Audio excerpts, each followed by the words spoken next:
یعنی آپ کہہ رہے ہیں کامران، جو مجھے افتخار کی گفتگو سمجھ میں آیا ہے کہ ٹرمپ دنیا کو کہہ رہے ہیں کہ یو ہیو ٹو ڈو مور.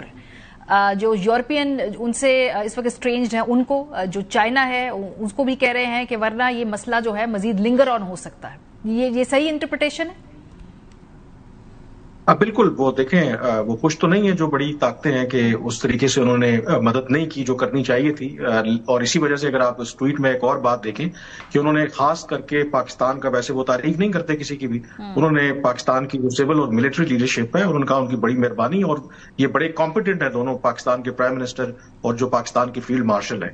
تو یہ انہوں نے بات کی ہے کیونکہ اس لڑائی جھگڑے میں کوئی بھی نہیں گھسنا چاہتا تھا. پاکستان نے یہ بہت بڑا رسک لیا ہے اور اس کی ایک کاسٹ بھی ہو سکتی ہے. جو میں اس کو دیکھتا ہوں، آئی تھنک اس میں جو زیادہ جو فیکٹر ہے، مجھے لگتا ہے کہ جو ظاہر جے ڈی وینس آل دا وے واشنگٹن سے اسلام آباد یہاں پہ آئے تھے، ایران کو وہ خود آفر وہ کر رہے ہیں کہ ڈیل ہم آپ کو دے رہے ہیں، ڈیل لے لیں آپ لیٹ سے. تو یہ میرے خیال میں ایک فائنل پش بھی ہے ان کی طرف سے، کیونکہ وہ اس طرف دوبارہ جنگ کی طرف بڑی نہیں جانا چاہتے، کیونکہ آلریڈی جو اس کی کاسٹ ہے، فار ایگزامپل اگر آپ دیکھیں کہ ایران کی جو انرجی کی تنصیبات ہیں ان پر اگر حملے کرتے ہیں وہ، اور اس کی ریٹیلیشن میں پھر ایران باقی گلف کنٹریز کی تنصیبات جو انرجی کی ان پر حملے کرتا ہے، پھر تو پوری دنیا کی معیشت جو ہے بیٹھ جائے گی. تو آئی تھنک یہ اسٹیپ وائز وہ معاملات کو لے کے آگے چل رہے ہیں. اسٹریٹ آف ہرموز کا معاملہ ہے، مجھے لگتا ہے کہ یہ پریشر ٹیکٹک ہے کہ کیونکہ ابھی بھی نیگوشیشن تازی ہوئی ہیں کہ اگر ایرانی ڈیلیگیشن واپس جاتا ہے، اوپر سے یہ پریشر ڈالتے ہیں، تو شاید جو خود وہ کہہ رہے ہیں کہ باقی ساری چیزوں کے اوپر پروگرس ہو گئی ہے، ایک نقطہ ہے وہ نیوکلیر والا ہے. تو آئی تھنک کہ یہ ایران کے لیے زیادہ پریشر ٹیکٹک ہے کہ آپ کر لیں معاملہ اپنا سیدھا، ورنہ میرے پاس تو آپشن موجود ہے.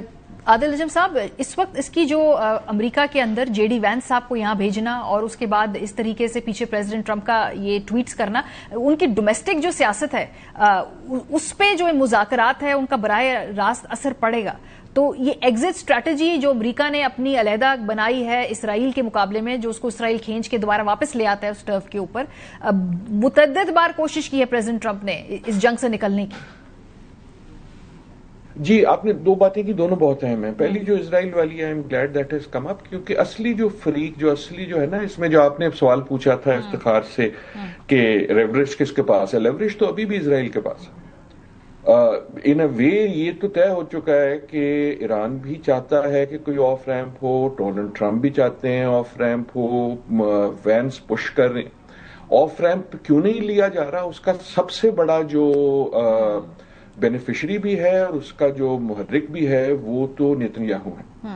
سو دیکھیں، سوال جو ہے ایک ہی تھا اس سے پہلے بھی اور ابھی بھی، اور وہ یہ ہے کہ ڈز ٹرمپ، کیا ٹرمپ صاحب، امریکہ نہیں ٹرمپ، یہ خواہش رکھتے ہیں اور یہ ابیلٹی رکھتے ہیں کہ وہ نیتن یاہو کو کنٹرول کر سکیں.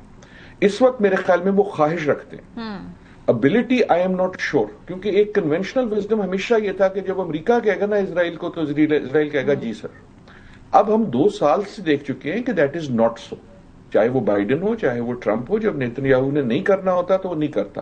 آپ نے غزہ پیس پلان میں بھی دیکھا، ہر بار جب کوئی نیگوسیشن قریب پہنچتی ہے کسی اگریمنٹ کے، تو اسرائیل اور Netanyahu will go to any extent, including کہ وہ نیگوشیٹر پہ بم مارتے ہیں جیسے قطر میں ہوا.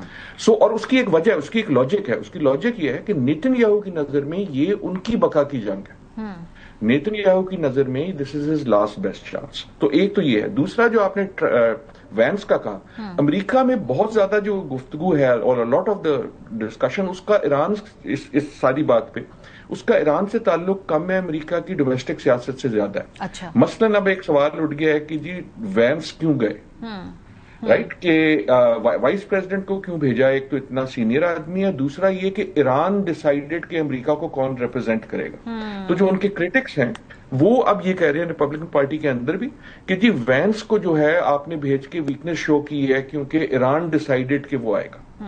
دوسرا سوال یہ ہے کہ مارکو روبیو کیوں نہیں گئے. اور امریکن سیاست میں اس کی اہمیت یہ ہے کہ روبیو اور وینس جو ہیں وہ اگلی الیکشن میں probably Republican 2 leading candidate tickets پہ ہوں گے. اگر تو وینس صاحب، اس کا مطلب یہ ہے کہ اگر وینس صاحب پیس میکر بن جاتے ہیں تو ان کے پاس بہت بڑا نعرہ ہے.